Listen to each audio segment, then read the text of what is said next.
안녕하세요. 저는 딸 하나 잘 둔 덕에 호강받으며 사는 60대 여성입니다. 현재 정말 눈에 넣어도 안 아플 자식들과 함께 행복한 하루하루를 살고 있어요. 제게는 무엇과도 바꿀 수 없을 만큼 소중한 딸 하나와 아들 하나가 있는데요. 저는 오늘 여러분들께 제 딸에 대해 이야기해보려고 이렇게 사연을 보내게 되었어요. 저희 딸은 사실 제 친딸이 아니라 굉장히 특별한 인연으로 만나게 된 아이인데요. 이야기를 하기에 앞서 저는 입양아로 컸어요. 태어나자마자 어느 부잣집으로 입양이 되었죠. 말이 좋아야 입양이지 친정 부모님께서 돈이 없어서 저를 부잣집에 돈 받고 판 것이었죠. 저를 키워주셨던 부모님은 최대한 기억이 없는 갓난아이를 입양하고 싶어 하셨어요. 그래서 보육원에 들렀는데 당시엔 갓난아이를 찾기 힘드셨대요. 5군데 정도 돌았었고 제일 어린아이가 6살이었다고 하더라고요. 부모님께서 마지막 보육원을 나오려고 했는데 보육원 입구에서 한 부부가 갓난아이를 안아들고 불안해서 안절부절 못하는 사람 마냥 자꾸 왔다 갔다 하더래요. 부모님이 나오면서 미심쩍은 눈으로 그 부부를 유심히 봤다고 하더라고요. 그런데 부부 대화 소리를 들어보니 형편이 너무 안 좋아서 애 키울 여력이 안 되니까 보육원에 놔두고 오려고 했는데 차마 아기에게 너무 미안해서 못 놓고 계속 고민하던 중이었던 거예요. 그 소리를 듣고 어머니와 아버지가 눈빛 교환을 하고 부부에게 다가갔다고 하더라고요. 부부는 저희 부모님께서 다가가니 살짝 눈치를 보며 자리를 뜨려고 했다는 거예요. 저기요, 저희가 들으려고 한 건 아닌데 가정 형편이 얼마나 어려우신 거예요? 저희는 불임이라 아이를 가질 수가 없어서 아이가 간절히 필요하거든요. 네? 아이요? 저희가 당장 밥 먹을 돈이 없어요. 지금 저희 옷차림을 보다시피 밥 먹을 돈이 없으니 당연히 아이 키울 돈도 없고요. 그 밥 저희가 해결해 드릴게요. 몇 년간은 풍족하게 드실 수 있으실 거예요. 대신 아이를 제게 입양시켜 주실 수 있으신가요? 저희는 정말 아이가 간절합니다. 부부는 저희 어머니의 말에 난처한 표정으로 잠시 동안 서로를 바라봤다더라고요. 하지만 현실은 당장 지금 먹을 돈도 없으니 결국 저희 부모님께 돈을 받고 저를 넘겨준 거죠. 딸을 갖고 싶어 했는데 갓난아이의 딸이기까지 하니 저희 부모님은 되게 좋아하셨어요. 저를 친딸처럼 불면 날아갈까 만지면 부서질까 정말 애지중지 키우셨어요. 혹시나 제가 입양하라는 사실을 알고 상처받을까봐 일부러 기억이 없을 갓난아기 때 데리고 온 것인데 다른 가족들이 저를 이름 대신 입양하라고 불러서 저도 제가 입양하라는 걸 어렸을 때부터 알았어요. 그래도 제가 입양하라고 해서 부모님을 원망하거나 미워하진 않았어요. 보통 입양하라는 사실을 알면 충격받아서 반항을 한다던데 왜 반항을 하나 이해가 안 갔어요. 친자식도 아닌 저를 이렇게 친딸처럼 잘 키워준 것만으로도 감사한걸요. 대신 할아버지의 유산을 탐내 저를 견제하는 못된 어른들이 미웠어요. 저희 아버지가 3남 2녀 중에 막내여서 그런지 할아버지의 사랑을 제일 많이 받았었어요. 비록 제가 입양하긴 하지만 할아버지는 저를 친손녀처럼 인정해 주셨고 아버지의 딸이라는 이유로 손주들 중에서 저를 제일 이뻐하셨어요. 그래서인지 아버지의 형제들이 할아버지의 재산을 탐내고 제게 못되게 굴었었어요. 저희 부모님에게 유일한 약점이 저라고 생각해서 그런 것이죠. 저희 부모님은 제가 입양하라고 불릴 때마다 안쓰러워하셨지만 마음을 강하게 먹어야 이 자리를 지킬 수 있다고 제게도 교육을 많이 시켰었어요. 저는 부모님의 교육 덕분에 상처받지 않고 그들이 저를 뭐라고 부르든 무반응으로 일궈냈어요. 무반응만이 저희 부모님을 그리고 저를 지킬 유일한 방법이라고 생각했거든요. 괜히 제가 욱해서 나서봤자 저희 가족에게 좋을 건 하나도 없었으니까요. 원래 애들은 나쁜 걸 더 빨리 배운다고 아버지 형제들에게 배운 게 이런 것밖에 없으니 당연히 사촌 언니 오빠들도 저를 입양하라고 부르며 무시했어요. 어른과 다른 게 있다면 어른들은 똑같이 비아냥거리면서 괴롭혀도 제가 반응이 없으면 재미없어서 입양하라고 부르면서도 더 괴롭히는 건 멈췄었어요. 하지만 사촌 언니 오빠들은 계속 제가 반응이 보일 때마다 집요하게 괴롭히죠. 제가 반응을 안 하면 자신을 무시한다 생각하고 저 따위한테 자신들이 무시당한 게 괜히 자존심 상해서 분한 마음에 저를 더 괴롭혀요. 그래도 유일하게 저를 챙겨준 건 작은 아버지네 딸이었어요. 아버지 형제 중에서도 작은 아버지네만 저희를 괴롭히지 않았어요. 재산 욕심 없던 작은 아버지네 가족은 늘 저희를 챙겨주었어요. 작은 아버지 따라 사촌 언니도 자연스럽게 저를 많이 챙겨주었죠. 만약 사촌 언니가 없었다면 저는 적밖에 없는 이 집안에서 절대 버틸 수 없었을 거예요. 언젠간 사촌 언니를 도울 일이 있다면 어떤 일이든 도와줘야겠다고 마음먹었어요. 제가 25살이 되던 해 사촌 언니가 30살이었고 사촌 언니는 결혼을 앞두고 있었어요.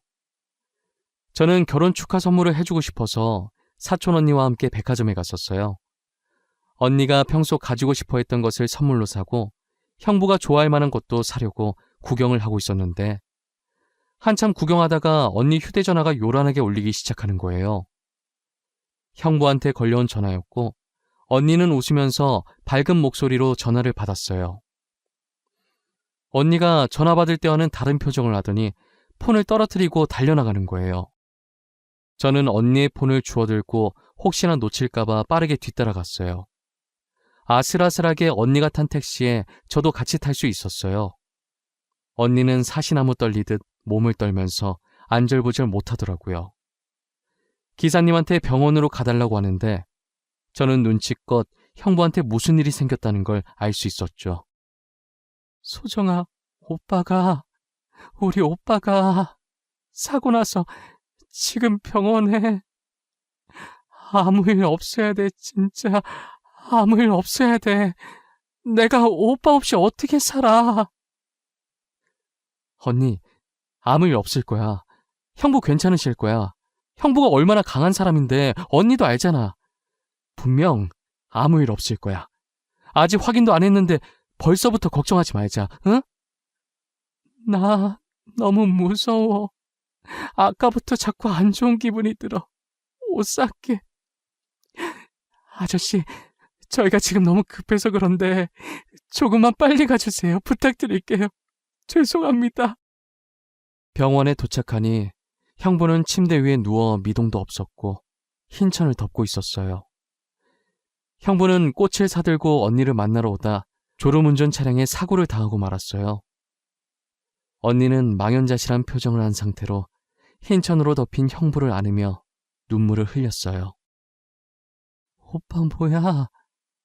일어나. 나 놀래키려고 일부러 장난치는 거지? 그런 거지? 오빠, 왜 이러고 누워있는 건데?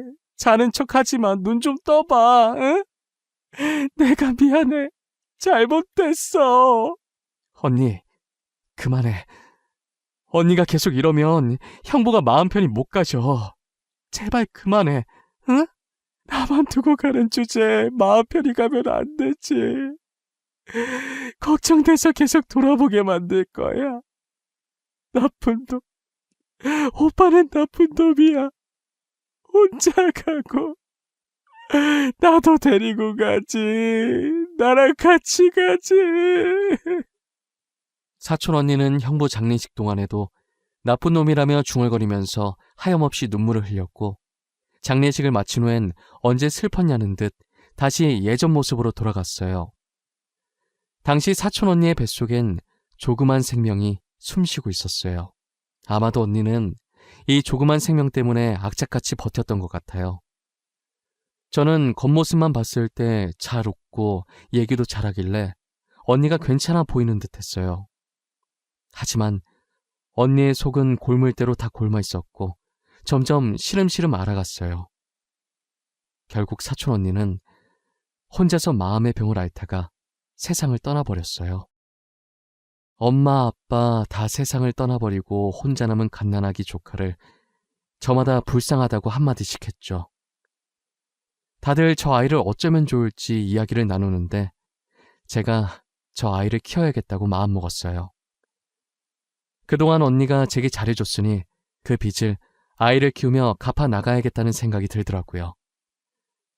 처음엔 아이를 키우겠다는 제 의견에 저희 부모님께서 굉장히 반대를 하셨었어요. 소정아, 너 아직 결혼도 안 한 아가씨야. 너가 이 아이 키우면 결혼은 어떻게 하려고 그래? 은혜 갚는 건 좋다 이거야. 그런데 어떤 남자가 애 있는 여자랑 결혼하고 싶어 하겠어? 그래, 그건 네 엄마 말이 맞다. 우리가 그동안 네 의견에 반대한 적 있었니? 하지만 이건 진짜 아니야. 소정아, 다시 한 번만 잘 생각해보자. 응? 더 생각해볼 것도 없어요. 저는 이미 마음 정했어요. 이 아이, 제가 키울래요. 저도 엄마 아빠 부탁 거절한 적 단 한 번도 없어요. 하지만 이번만큼은 저도 물러설 수가 없어요.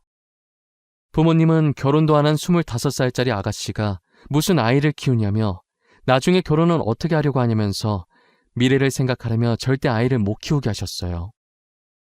저는 무작정 아이를 데리고 집으로 돌아왔고 부모님도 아이를 보고 불쌍하다 여겼는지 결국은 제 의견을 따라 아이를 키우라고 허락을 해주셨어요.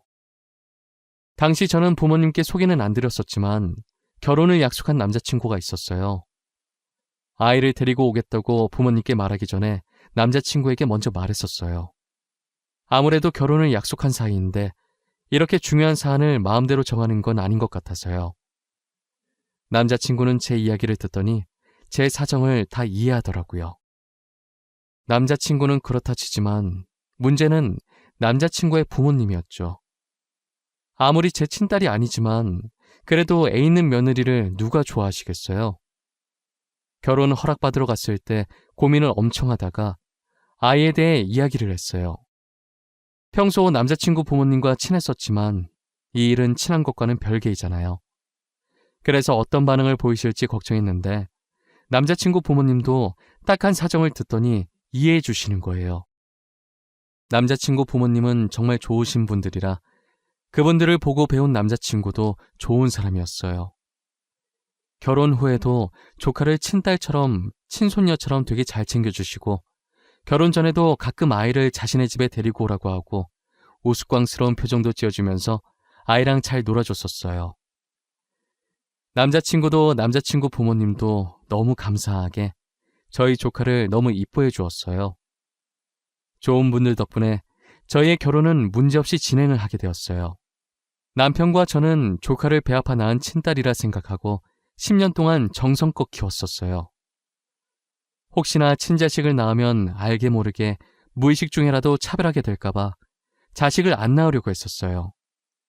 사실 조카가 너무 이쁘고 제 딸이라 생각해서인지 굳이 아이 계획도 세우지 않았었는데 결혼한 지 10년 만에 갑작스레 아들을 임신하게 되었어요.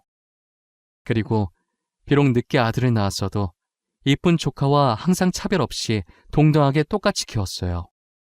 조카는 단 한 번도 반항을 하지 않았고 한 번씩 겪는 사춘기도 없었어요. 일찍부터 철이 들어서 저희 말도 잘 듣고 나이차 많이 나는 아들과도 잘 지냈어요. 아무래도 저희 부부가 맞벌이다 보니 저희 아들은 거의 조카가 키웠다고 보면 될 정도예요. 조카가 아들을 엄청 이뻐해주고 조카가 큰 누나 노릇 톡톡히 해주더군요. 공부에는 전혀 관심 없었던 조카가 중학생이 되고부터는 누가 시키지도 않았는데 스스로 공부를 열심히 하더라고요. 고등학생 때는 진짜 자는 시간 제외하고 밤낮 할 것 없이 모든 시간을 책상 앞에만 붙어 있었고 코피를 흘려도 대충 코에 휴지 넣어놓고 공부를 했어요. 정말 독하다 싶을 정도였죠. 그렇게 15년 동안 악착같이 공부하더니 심리학과 의사가 되더라고요. 의사 가운을 입은 조카의 모습을 보니 너무 뿌듯했고 잘 자라줘서 고마웠고 언젠간 떳떳하게 언니를 다시 만날 수 있겠다는 생각을 했어요. 언니 딸, 내가 이렇게 멋있게 키웠다며 의사 만들어 놨다면서요. 저는 조카 다 키웠으니 드디어 고생이 끝났다는 생각이 들었어요. 하지만 말썽 안 피우는 조카 대신 아들이 조카 몫까지 반항도 크게 하고 제 속을 많이 썩였었어요. 이제 막 고등학생이 된 아들은 대체 어디서 구한 건지 가방 안에서 담배꽉이 나오더라고요. 저희 집엔 담배 피는 사람이 한 명도 없었거든요. 저희 부모님도 안 피시고 남편, 저, 그리고 딸까지 전부 비흡연자예요. 제가 늘 집에서 학교 다니다 보면 친구랑 어쩌다 한 번씩 싸울 수는 있어도 성인이 될 때까지 술, 담배는 절대 하지 말라고 교육을 시켰었거든요. 그런데 이렇게 떡하니 학생 가방 속에서 담배꽉이 나오니 화가 나는 거예요. 저는 담배꽉을 들고 가 게임하고 있는 아들의 머리에 내리꽂듯이 세게 던졌어요. 아들은 갑자기 날라온 담배꽉을 맞고 아픈지 머리를 문지르더니 저를 째려보더라고요. 네 가방 속에 이거 있던데 뭐야? 너 설마 담배 피니? 그런 거야? 내가 술, 담배는 안 된다고 그렇게 말했는데 어떻게 된 건지 설명해. 아씨, 엄마 왜 남의 가방을 뒤져보고 그래? 나는 사생활도 없어? 엄마가 한 행동 엄연히 사생활 침해인 거 알아? 아씨? 너 지금 엄마한테 아씨라고 한 거야? 내가 언제 그렇게 가르쳤어? 너 도대체 요즘 뭐라고 돌아다니는 거야? 사고 치고 다니는 거 아니야? 내가 사고를 치고 다니든 말든 엄마가 무슨 상관이야? 엄마는 알지도 못하면서 화만 내고. 됐어. 다 필요 없어. 나가.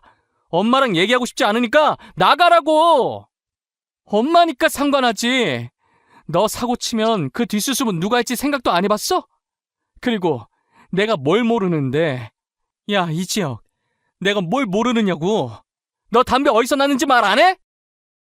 아들은 저를 노려보며 소리 지르더니 방문을 닫아버렸어요. 저는 답답한 마음에 문을 두드리며 제가 뭘 모르고 있는지 물어봐도 답을 하지 않았죠.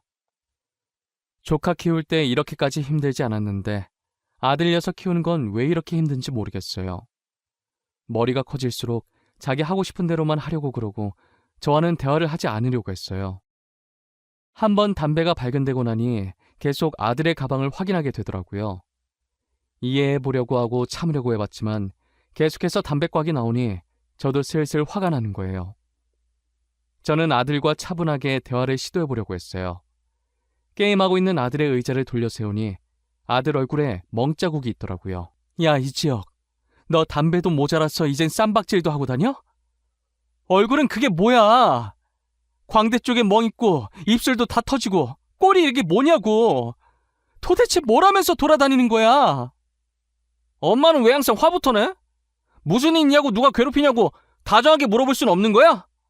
보통 아들이 맞고 왔으면 누가 때렸냐고 하는 게 정상 아니냐고. 엄마는 왜 항상 내가 문제라는 듯 말해? 네가 이렇게 담배나 피고 다니니까 그렇지 내가 괜히 너한테 그래? 너 솔직하게 말해. 요즘 나쁜 애들이랑 어울려 다니고 그러는 거야? 그런 거야? 그런 거 아니라고. 내가 피해자라고. 나 학교에서 왕따 당해. 그 담배도 내 거 아니고 걔네 거야. 걔네가 들고 있다가 부모님이나 선생님한테 들키면 안 된다고 맨날 내 가방에 숨긴단 말이야. 여지껏 꾹 닫고 있던 아들의 입에서 나온 말들은 다소 충격적이었어요. 가방에 담배꽉이 나오고 얼굴에 멍투성이일 때 질 나쁜 아이들과 어울려 놀기 시작한 줄만 알았는데 오히려 저희 아들이 왕따를 당한 피해자였어요. 저는 참을 수가 없어서 학교에 찾아가려고 했으나 그렇게 하면 더 보복당한다는 아들 말에 혹여나 아들이 정말 보복을 당할까봐 걱정돼서 그럴 수가 없었어요. 마땅히 말할 곳이 없어서 조카에게 이 사실을 털어놓았어요. 조카는 동생이 자신에게 그런 말 한 적이 단 한 번도 없었다고 놀라는 거예요.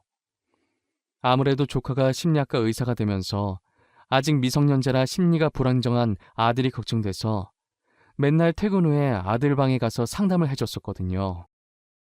요즘 네 동생이 학교에서 왕따 당하고 있다더라. 엄마가 돼서 그런 것도 모르고 혼만 내고 어린 것들이 벌써부터 누군가를 괴롭히고 따돌리고 말이야. 내가 어떻게 해야 할지 모르겠어. 엄마, 지혁이가 왕따 당하고 있대? 자기가 자기 입으로? 나한텐 그런 말 없는데. 나 매일 지혁이랑 이야기 나누잖아. 근데 단 한 번도 그런 말 한 적이 없어. 너가 걱정할까봐 그런 모양이야. 나한테도 계속 말 안 하다가 이렇게 혼나는 게 억울했는지 참다 결국 터져서 말한 거거든. 이걸 진짜 어떻게 하는 게 좋을까? 근데 지혁이 말도 맞아. 우리가 괜히 섣불리 나섰다가는 지혁이만 더 피 입을 수도 있어. 일단 확실한 증거를 잡고 걔네 강제 전학 보내든 징계를 받게 하든 하고 지혁이를 다른 곳에 전학 보내자. 어떻게 증거를 잡지? 우리가 계속 따라다니면서 증거를 수집할 순 없잖아. 녹음기를 사자. 조그마한 녹음기를 지혁이 교복 자켓 주머니에 넣는 거야. 그리고 지혁이가 끼고 있는 안경도 카메라 달린 안경으로 바꾸자. 그걸로 증거를 모으는 거지. 조카는 확실한 증거를 잡기 위한 대책을 말해줬고, 조카의 말대로 녹음기와 카메라가 달린 안경을 사서 녹음기는 아들 몰래 교복 자켓 주머니 안에 넣고 안경은 책상 위에 올려놨어요. 안경이 기존에 끼던 거랑 디자인이 비슷해서 아들은 아무 의심 없이 안경을 끼고 나가더라고요. 저는 하루 종일 일이 손에 잡히지 않았고 아들의 학교 시간만 손꼽아 기다리고 있었어요. 아들은 그날도 학교에서 안 좋은 일이 있었는지 자켓이며 교복이 흙투성이로 더럽혀져 돌아왔습니다. 저는 확실한 증거가 있을 거라 생각하고 아들이 씻으러 들어갔을 때 녹음기만 살짝 들고 나왔어요. 제 방문을 걸어 잠그고 떨리는 손으로 녹음기 재생 버튼을 눌렀어요. 저는 녹음기에서 나오는 음성을 듣고 충격을 받아 손으로 입을 틀어 막았어요. 야, 전에 학교 앞에서 너랑 떡볶이 먹던 여자 진짜 네 누나 맞냐? 나이 차이 꽤 있는 것 같던데? 누나가 아니라 엄마 아니야? 사고 쳐서 너 낳은 거 아니냐고. 그런 거 아니야. 우리 누나 맞아. 그리고 나를 괴롭히는 건 괜찮지만 우리 가족까지는 건들지 말았으면 좋겠어. 부탁할게. 야, 많이 컸네 우리 지혁이. 우리한테 눈도 제대로 못 보는 주제에 이제 부탁도 다 하고. 우리 가족까지는 건들지 말았으면 좋겠어. 부탁할게. 하, 진짜 골 때리네 얘. 우리가 뭘 했다고 그래. 우린 너네 가족 손끝 하나도 안 건드렸어.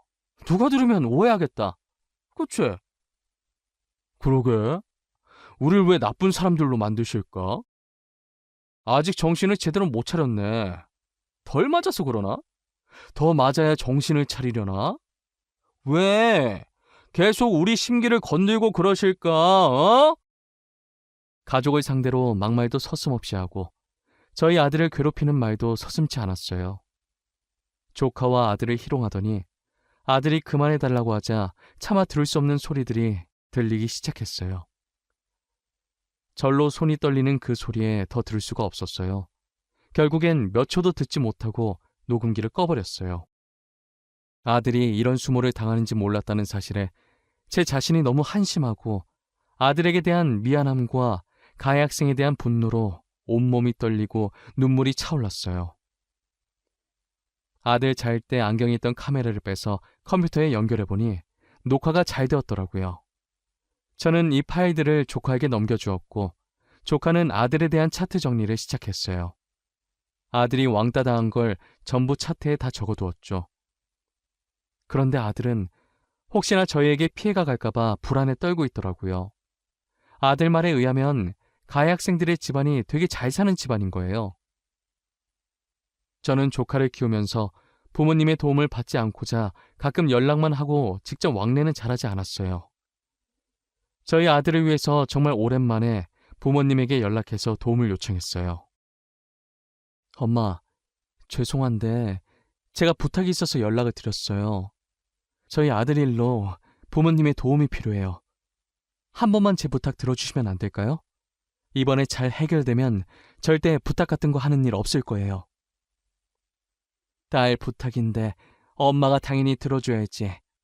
나는 오히려 딸이 부탁해줘서 고마운데? 우리가 지영이 키우는 거 반대했었다고 매정하게 그렇게 발길을 끊는 법이 어디 있어? 그런 거 아니에요. 제가 키우기로 했으니까 책임감 가지고 싶어서 그랬던 거예요. 나도 알아. 장난 한번 쳐본 거야. 도대체 어떤 일이길래 우리 딸이 부탁을 다 할까? 아들이면 지혁이? 우리 지혁이한테 무슨 일이라도 생겼어? 사실 저희 아들이 학교에서 왕따를 당하고 있는데 가해자들 집안이 좋아서 오히려 자기가 반항했다가 더 보복당할까봐 아무것도 못하고 있더라고요. 너네 아빠가 들으면 간만에 재밌어 하겠네. 안 그래도 요즘 삶이 무료하다던데. 엄마가 아빠한테 말해놓을게. 무슨 말인지 대충 눈치챘어. 학교 갈 날짜만 문자로 보내줘. 저희 어머니는 눈치가 빠르셔서 제가 본론을 말하지도 않았는데도 다 알아차리시더라고요. 어떻게 하라는 말도 안 했는데 알아서 다 하겠다며 날짜만 문자로 보내달라고 하고 쿨하게 끊으셨어요. 간만에 재미난 일이 생겼다며 좋아하시는데 못 말리겠더라고요. 제가 앞에 말했듯이 저희 집안이 부자라고 했었잖아요. 그래서 재산 때문에 어른들이 저를 입양하라 부르고 괴롭혔다고요.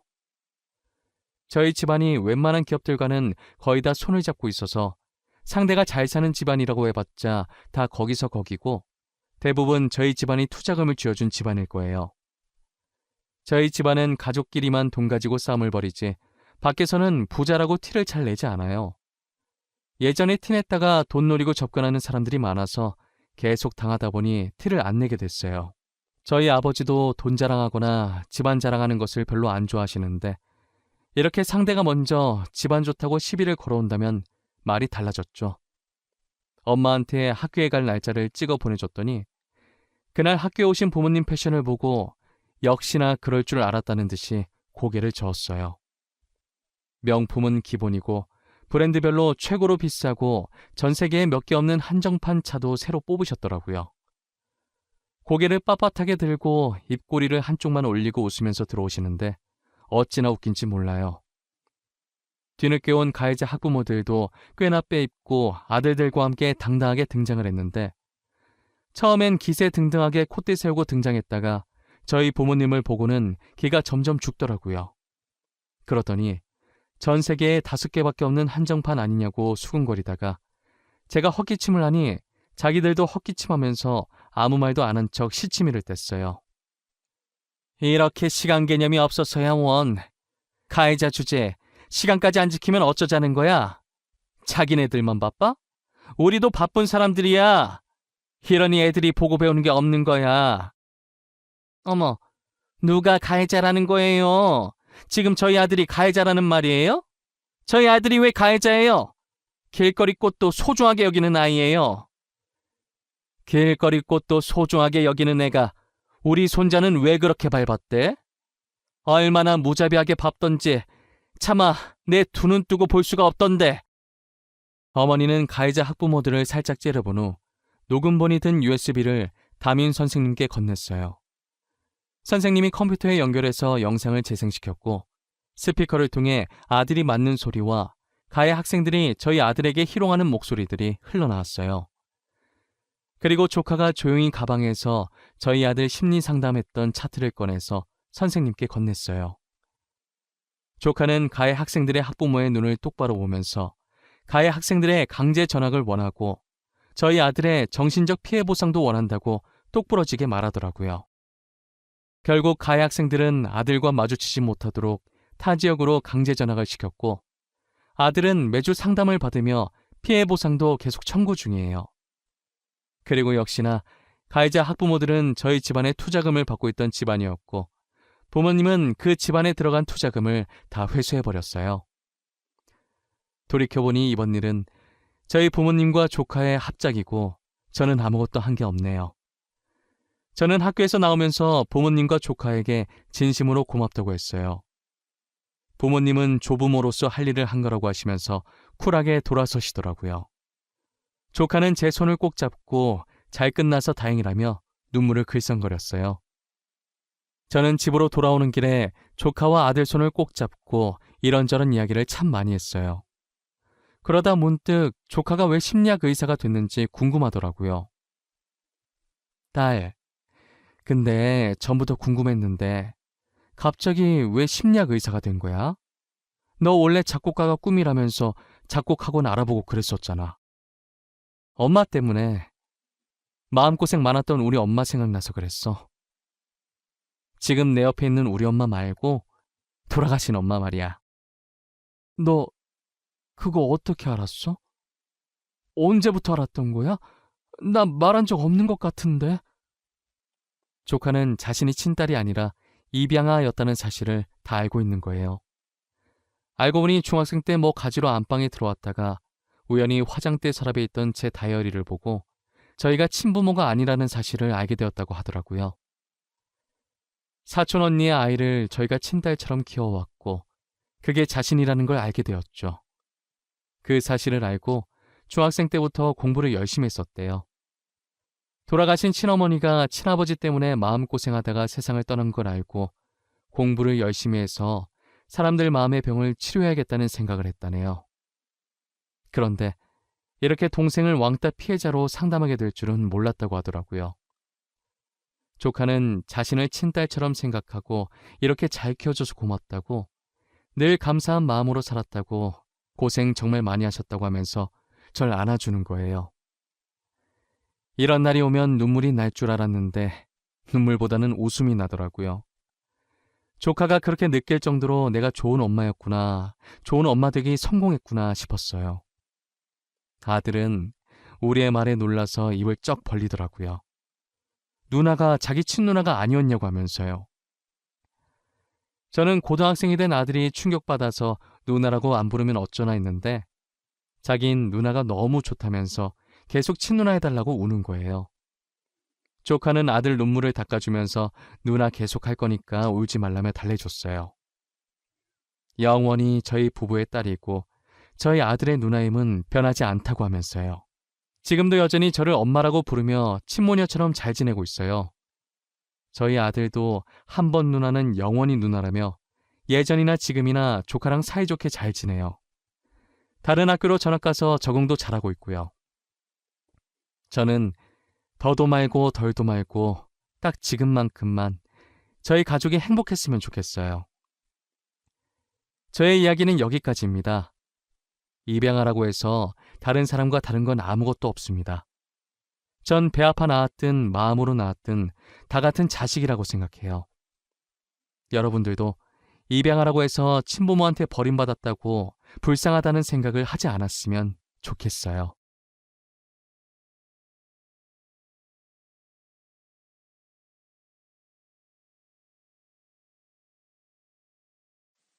안녕하세요. 저는 최근 특별한 결혼식을 올린 새신랑입니다. 다들 인생에서 한 번씩 꼭 거쳐가야 되는 게 바로 결혼이잖아요.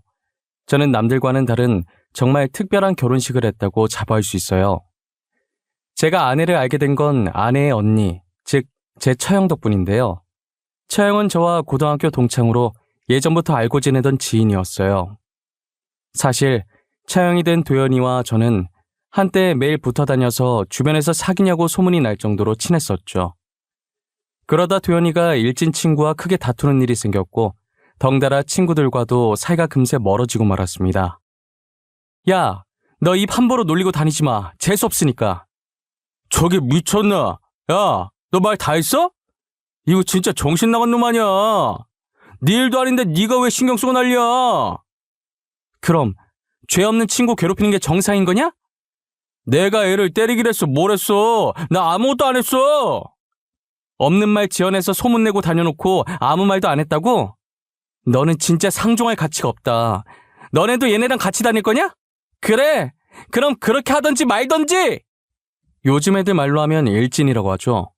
같이 지내던 친구들 중에 소위 말하는 일진 짓을 하고 다니는 애가 한 명 있었어요. 그 애는 죄 없는 애들 괴롭히고 다니는 게 일상이었고 그 당시 도연이는 항상 그 친구를 마음에 안 들어 했었어요. 일진 친구는 이번에도 헛소문을 내면서 한 아이를 괴롭히고 있었고 결국 참다 도연이가 폭발을 해버린 거예요. 성격이 불의를 보면 못 참는 성격이었던 도연이는 일진 친구에게 당당히 맞서 싸웠고 괴롭힘을 당하던 친구의 편에 서고 말았죠. 그렇게 도연이를 따라 일진 친구에게 한마디 해주고 싶었지만 속으로만 삭힐 수밖에 없었어요. 왜냐면 일진 친구는 저희 아빠 상사의 아들이라 밉보이면 절대 안 되는 사이였거든요. 그렇게 멀리 지내면서 고등학교 졸업하고도 계속 못 만나고 있었어요. 도연이가 어떻게 사는지 궁금하긴 했지만 소식을 알 길은 없었죠. 아빠의 응원 속에 의대를 입학했고 6년 동안 공부만 했었네요. 시간은 참 빠르게 지나갔고 어느덧 의대를 졸업할 때가 되었죠.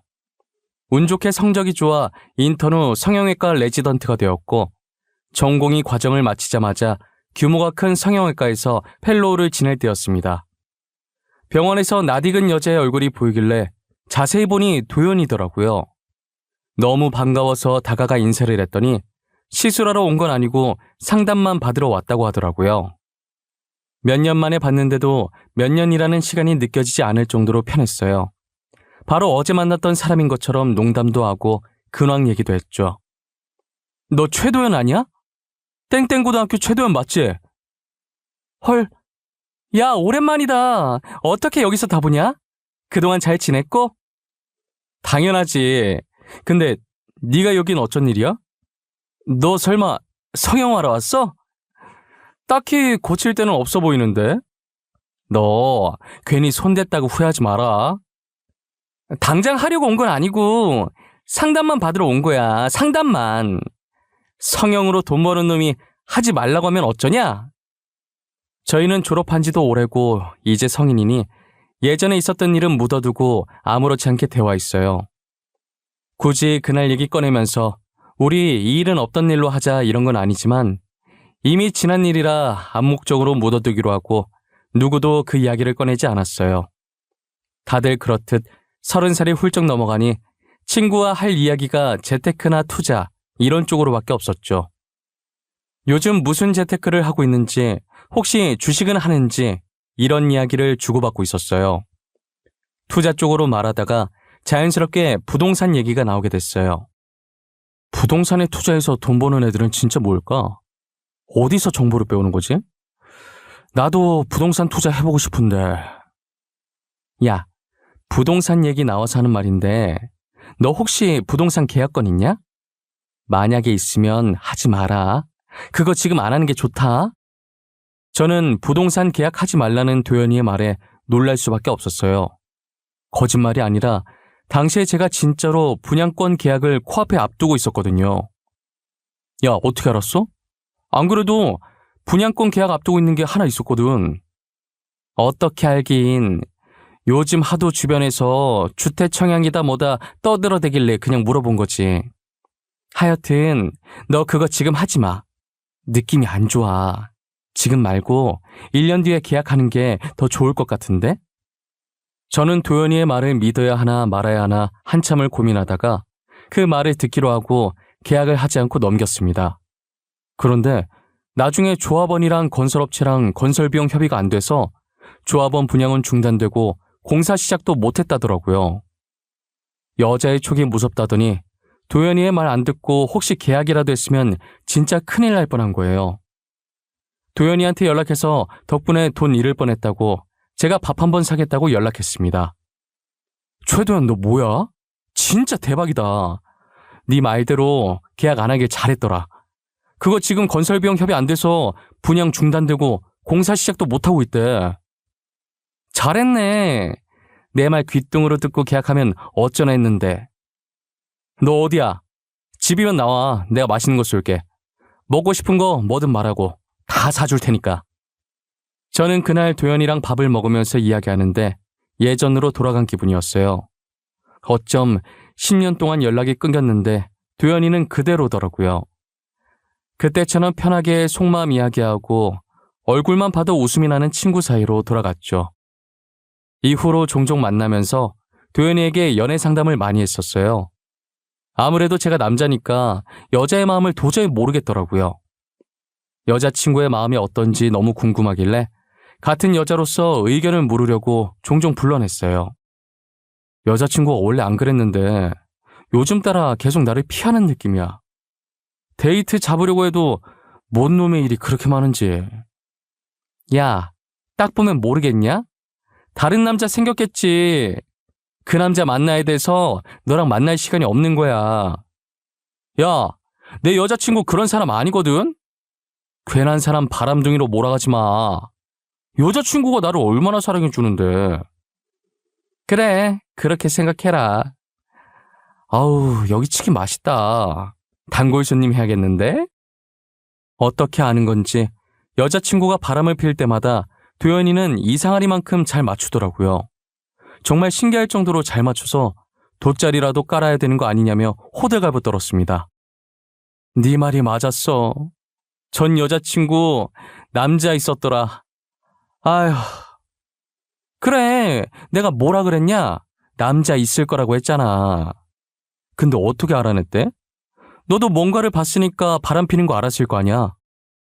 여자친구 화장실 간 사이에 전화 왔는데 여봉봉이라고 저장되어 있더라. 받아봤더니 웬 남자가 받더라고.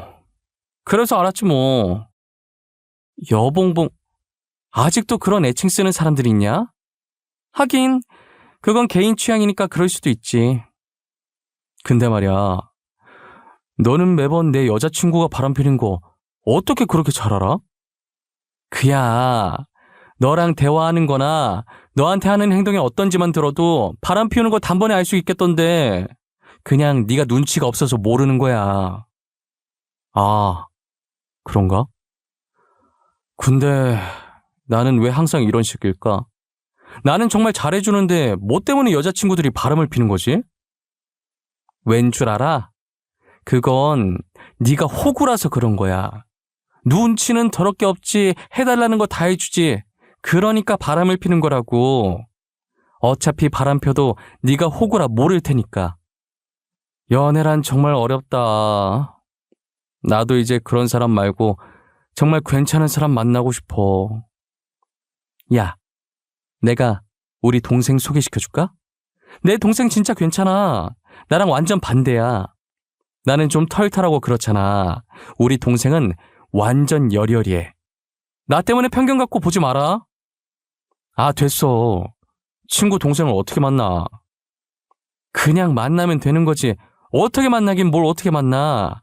하여튼 너는 이래서 문제야. 사내 놈이. 저는 처음에 친구의 동생이라는 사실 때문에 만나기가 그렇더라고요. 조심해야 할 것도 많고 신경 써야 할 것도 많을 것 같아서 선뜻 소개를 받겠다는 말을 못했어요. 앞으로도 동생 소개해준다고 하면 안 받을 생각이었는데 그 뒤로 도연이가 저랑 만날 때마다 지금의 아내를 데리고 나와서 인사를 시켜주는 거예요. 안녕하세요. 동생 최서영입니다. 아, 안녕하세요. 저는 강지훈입니다. 언니가 잡은 약속인데 제가 이런 자리에 나와도 되는지 모르겠어요. 언니가 가자고 해서 오긴 했는데 눈치 없이 나온 건 아닌가 싶고. 아니에요. 괜찮아요. 잘 오셨어요. 너네 뭐냐? 진짜 어색해. 정말 가증스러워서 온몸에 소름이 다 끼친다. 강지훈, 최서영, 너네 평소처럼 행동해. 평소처럼. 이게 다 누구 때문인데 가증스럽대. 조용히 하고 뭐 먹을지나 정해. 지금의 체형이 되어버린 도연이는 진심으로 저와 자신의 동생을 엮어줄 생각이었던 것 같아요. 한동안 여동생을 계속 데리고 나오고 분위기를 풀어주려고 노력도 했어요. 그렇게 몇 번 만나면서 덕분에 아내와 자연스럽게 친해졌고 연인 사이가 되었어요. 제가 강남 성형외과 의사다 보니 가만히 있어도 주변에서 이쁜 여자들을 많이 소개시켜주더라고요. 거절을 잘하지 못하는 성격이라 식사 자리는 참석하는 편인데 다들 제 직업만 좋아했지 저에 대해서는 궁금해하지도 진심으로 저를 바라봐 주지도 않았어요. 오로지 월급, 집안 이런 것만 물어보더라고요. 하지만 아내는 다른 여자들과 달리 착하고 꾸밈 없고 돈을 바라지 않는 여자였죠. 이런 여자는 처음이라 더 빠져들었던 것 같아요. 아내를 놓치면 두고두고 후회할 것 같은 생각에 저는 만난 지 6개월 만에 결혼을 밀어붙였어요. 아내는 이렇게 빨리 결혼 이야기가 나올지 몰랐는지 많이 당황해 하더라고요. 자기야, 우리 이번 연도 지나기 전에 결혼하자. 응? 결혼? 우리 만난 지 이제 겨우 6개월밖에 안 됐는데 벌써 결혼? 왜? 자기는 나랑 결혼하기 싫어? 아니, 그런 건 아닌데 그래도 좀 더 만나면서 서로에 대해 알아가고 천천히 결혼하는 게 더 낫지 않아? 6개월은 많이 이른 거 아니야? 결혼하면서 알아가도 되지 않아? 연애 오래 한 커플도 안 맞아서 이혼하는 게 결혼이야. 나는 연애 기간은 그렇게 중요하지 않다고 봐. 그리고 난 자기 놓치면 영영 후회할 것 같아. 아내는 제 말에 골똘히 생각하는 것 같더니 그러자고 하더라고요. 대신 결혼 전에 무조건 같이 살아보자고 하길래 흔쾌히 알겠다고 했어요. 그렇게 저희는 상견례를 하고 결혼 날짜까지 잡은 후에 아내 말대로 먼저 신혼집을 꾸렸어요. 저희는 같이 살면서 서로가 더 좋아졌고 이렇게 잘 맞을 수가 없다며 하늘이 이어준 인연이라고 했어요. 3개월 정도 살다가 결혼식 날짜가 한 달 정도 남았을 때부터 저희는 결혼식 준비로 정신이 없었어요. 하필이면 저희 병원에 갑자기 예약 환자들이 많이 들어와서 제 근무 시간을 뺄 수가 없을 정도였어요. 할 수 없이 장모님과 아내가 저 대신해서 모든 준비를 해주었어요. 미안해. 단체로 날이라도 잡았는지 갑자기 예약이 많이 들어와서 시간을 뺄 수가 없네. 아니야, 괜찮아. 그래도 한가한 것보다 바쁜 게 낫지. 결혼 준비는 엄마가 내가 알아서 할게. 오빠는 걱정하지 말고 일 열심히 해. 진짜 미안해. 장모님께도 죄송하다고 전해줘. 알겠지? 알겠어요. 진짜 여기 걱정은 하지 마. 괜히 딴 데 신경 썼다가 수술 잘못하면 어떻게 할 거야. 오빠는 병원 생각만 해요. 신랑 없이 혼자 준비하면 서운할 만도 한데 아내는 전혀 서운한 내색 없이 오히려 제 걱정을 했어요. 정말 아내를 알면 알수록 내가 어떻게 이런 여자를 만났는지 놀랍고 소개시켜준 도연이한테 너무 고마웠어요. 도연이는 무슨 일을 하는지는 모르지만 항상 바빠 보였거든요. 그래도 동생 결혼식이라고 바쁜 시간 쪽에서 틈틈이 저희 결혼 준비를 도와줬어요. 결혼 준비를 마치고 아내가 대뜸 부산으로 여행을 가겠다고 하는 거예요. 요즘은 결혼 전에 신부 친구들끼리 모여서 브라이덜 샤워라는 걸 한다면서 말이에요. 오빠, 이제 결혼 준비도 어느 정도 다 끝났고 나 친구들이랑 부산에 놀러 갔다 와도 돼? 부산? 갑자기 부산은 왜? 사실 요즘 2년 동안 여행도 제대로 못 갔는데 이번에 결혼 기념으로 친구들이랑 가까운 부산이라도 가고 싶어서 친구가 브라이덜 샤워 해야 된다면서 부산 해변가 앞에 멋진 호텔을 예약해줬거든. 아, 브라이덜 샤워? 그래, 그렇게 해. 이번에 결혼식 준비하느라 힘들었을 텐데 스트레스도 풀고 와. 저는 결혼 준비를 아내 혼자 하게 만든 게 미안해서 흔쾌히 여행을 허락했어요. 아내는 제 허락이 떨어지자마자 이쁜 옷도 사고 갔다 올 유명한 음식점도 이미 알아봤다면서 들떠있더군요. 들뜬 아내의 모습을 보니 그동안 바쁘다는 핑계로 챙겨주지 못한 게 더 미안하기만 했습니다. 그렇게 아내는 캐리어에 가득 짐을 싣고는 해맑게 웃으면서 부산으로 떠났어요. 저는 아내가 잘 노는지 궁금하기도 하고 무슨 일 없는지 걱정되기도 해서 일하는 틈틈이 전화를 해봤는데 서운하게도 연락을 주지 않더라고요. 처음엔 열심히 노느라 못 받은 건가 싶다가도 한편으로는 무슨 일이라도 생겼을까봐 불안한 마음도 들었어요. 그렇게 한참 뒤에 다시 전화를 해봤는데 드디어 아내가 전화를 받았습니다. 왜 이렇게 연락이 안 돼? 무슨 일 있는 줄 알고 걱정했잖아. 아무 일 없어. 잘 있으니까 전화하지 마. 아내는 굉장히 차갑고도 딱딱한 말투로 잘 있으니 전화하지 말라고 하고 끊더라고요. 처음 듣는 목소리에 어안이 벙벙해진 저는 끊긴 전화기만 계속 쳐다봤어요. 그렇게 아내가 돌아오면 물어보려고 그 뒤로 전화를 하지 않았어요. 다시 서울로 돌아온 아내는 제게 언제 그랬냐는 듯이 평소처럼 나긋나긋해졌더라고요. 뭐야? 다시 원래대로 돌아왔네? 그게 무슨 말이야? 원래대로 돌아왔다니? 뭐가 원래대로 돌아와? 자기 부산에 있을 때 내가 전화했었잖아. 그때 목소리 되게 안 좋았어. 친구랑 싸웠었어? 무슨 일 있었길래 나한테 그랬던 거야? 아닌데? 나 친구랑 안 싸웠는데? 아무 일도 없었어. 잘 놀다 왔는데 내가 언제 자기랑 통화했었지? 술 먹고 전화했나? 기억이 안 나네. 저는 아내에게 그날 일을 물어봤는데 아내는 저와 통화했다는 것 자체를 기억 못하는 듯했어요. 기억도 못하는 사람 붙잡고 물어봤자 무슨 소용인가 싶더라고요. 친구들이랑 술 먹고 취해서 그랬던 걸 수도 있어서 더 묻지 않고 그냥 넘어갔어요. 그런데 어느 날부터인가 아내가 점점 이상한 행동을 하기 시작하는 거예요.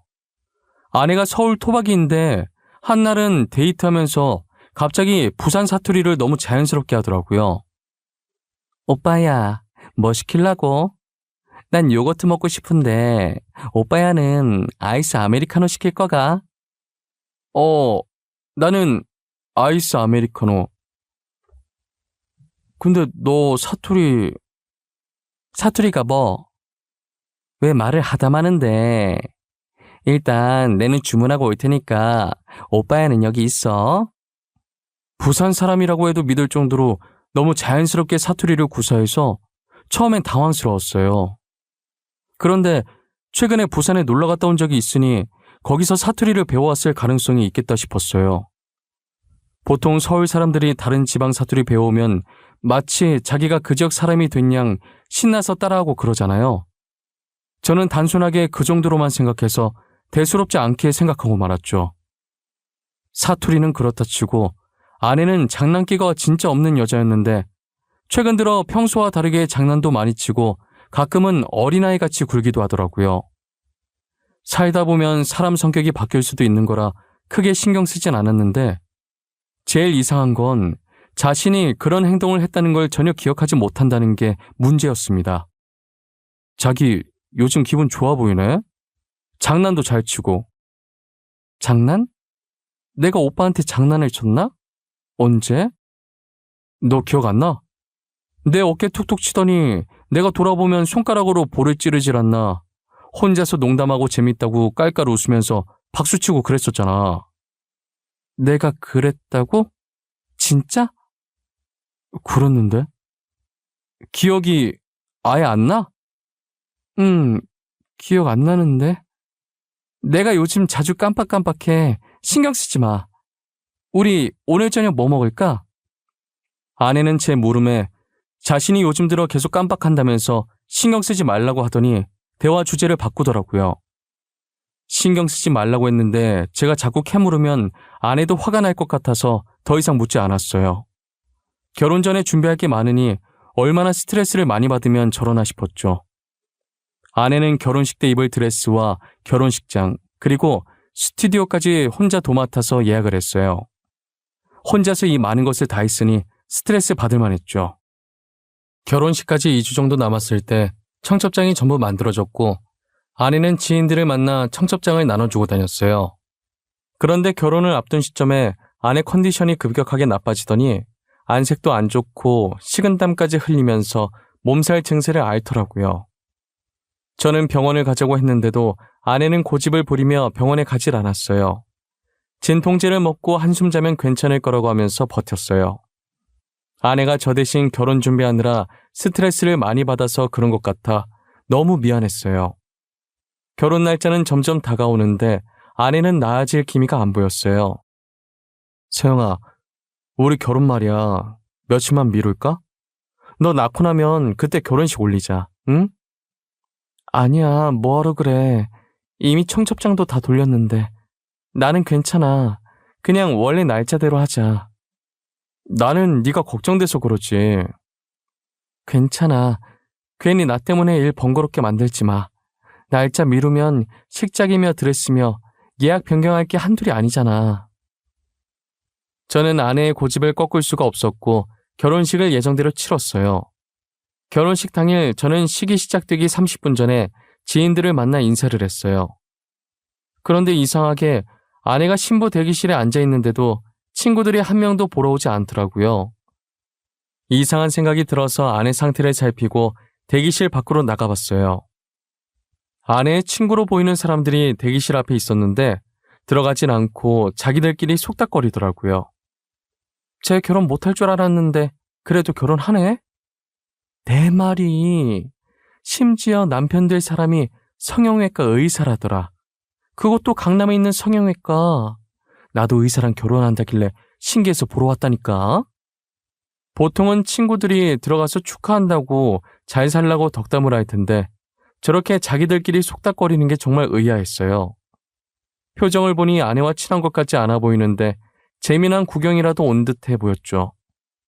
저는 얼핏 들리는 대화 내용에 얼굴을 찡그리며 그들을 쳐다봤어요. 뒤에 있던 장모님을 발견하게 됐는데 장모님이 그들을 붙잡고 있더라고요. 어머, 너 주은이 아니니? 살을 왜 이렇게 많이 뺐어? 못 알아볼 뻔했잖니. 아유, 어머니도 참 그 정도까진 아니에요. 아니야, 진짜 많이 빠졌어. 길거리에 마주쳤으면 못 알아보고 지나쳤을 거야. 아, 그래요? 아, 그런데 서영이는 어디 있어요? 신부 대기실에 있죠? 제가 서영이 얼굴을 아직 못 봐가지고. 아, 맞다, 다윤아. 너희 어머니께서 김치 보내셨더라. 맛있게 잘 먹고 있다고 전해줘. 역시 다윤이 어머니 솜씨는 보통이 아니셔. 나도 가서 배우고 싶다니까. 안 그래도 오늘 서영이 결혼식 간다니까 어머님께 김치만 어떤지 물어봐달라고 하시더라고요. 맛있게 잘 드시고 계시다니 다행이에요. 그런데 어머님, 곧 식 시작해서 잠시 서영이 보러. 아유, 내 정신 좀 봐. 내가 너네 어머님 드리려고 홍삼 세트 사뒀었는데 깜빡하고 안 가지고 왔네.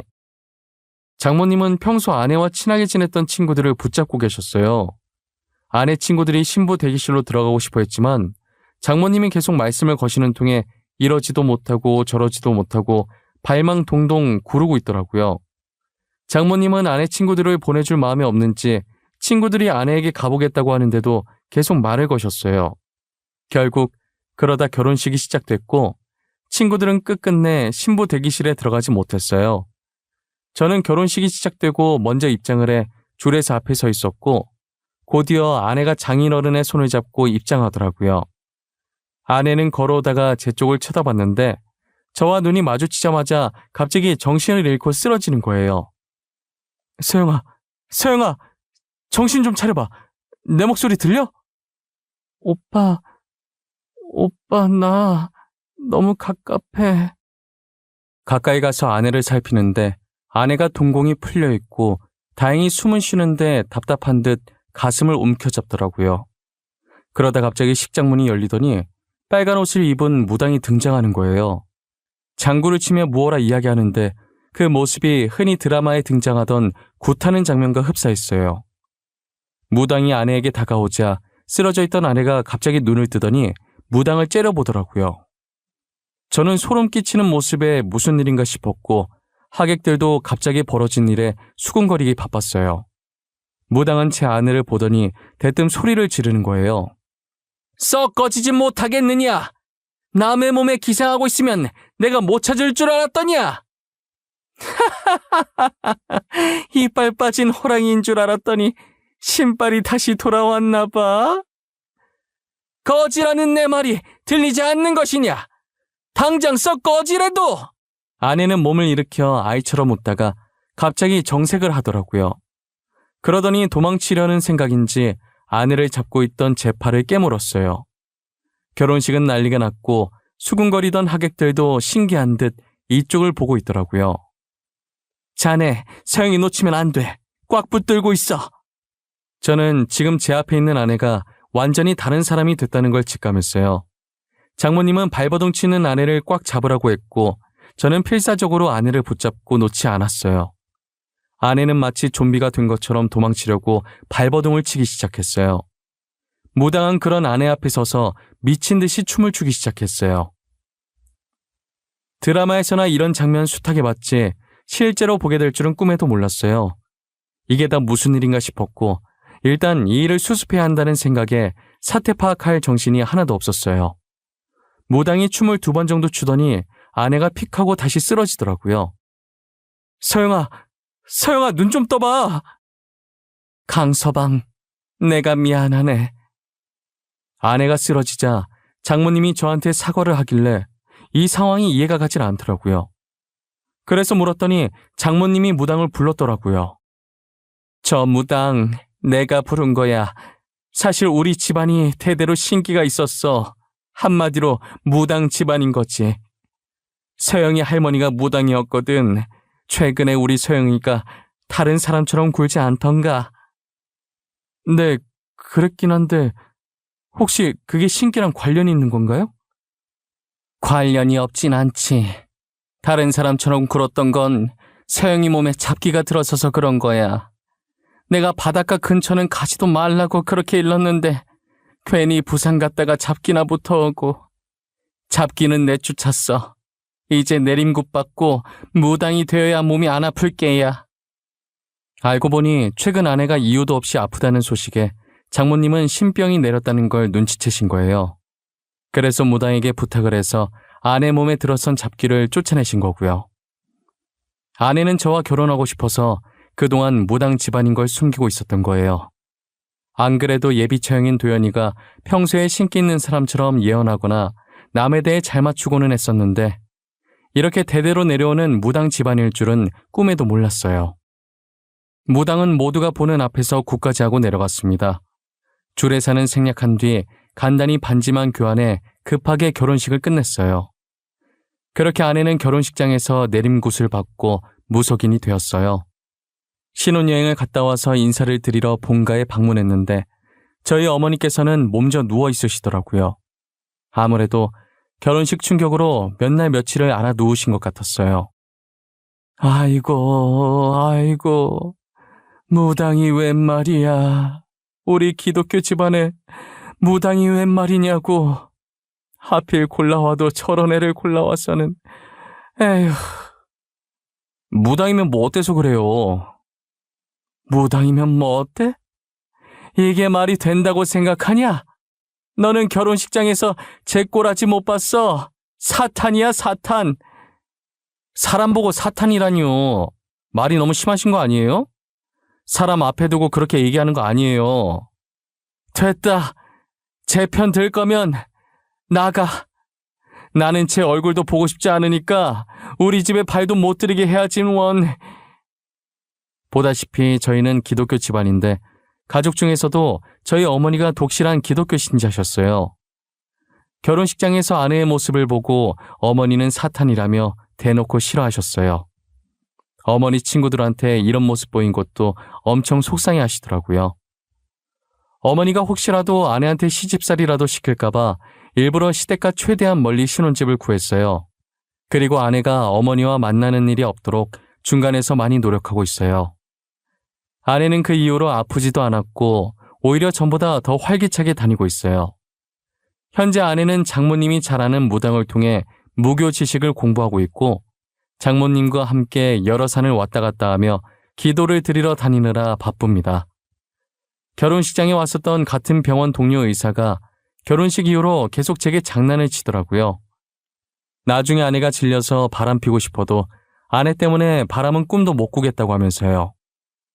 야, 너는 결혼 생활 질려서 바람 피고 싶어도 재수 씨가 있어서 바람은 절대 못 피겠다. 누구랑 있는지 다 알 거 아니야. 야, 내가 바람 왜 피냐? 우리 와이프 무당이라 주위 사람들한테 눈총 받아서 그렇지 된다면은 되게 괜찮은 사람이거든? 착하고 내조도 잘해. 와이프 무당 아니라도 바람 필 생각이 없어 임마. 저는 사주팔자나 무당을 믿지 않는 사람이었지만 아내를 통해 다시 한번 생각하게 됐어요. 앞으로 몸이 약한 아내가 힘들어하지 않도록 제가 옆에서 응원하고 지켜보려고 해요. 제 사연을 아내가 들을지는 모르겠지만 해주고 싶은 말이 있어요. 세영아, 너가 무당이든 아니든 내 아내라는 건 변함없어. 내가 늘 옆에 있으니까 사람들 시선이 안 좋다고 해서 절대 기죽지 마. 항상 지금처럼 힘들 땐 서로에게 기대며 남은 인생 같이 늙어가자. 제 사연 들어주셔서 감사합니다.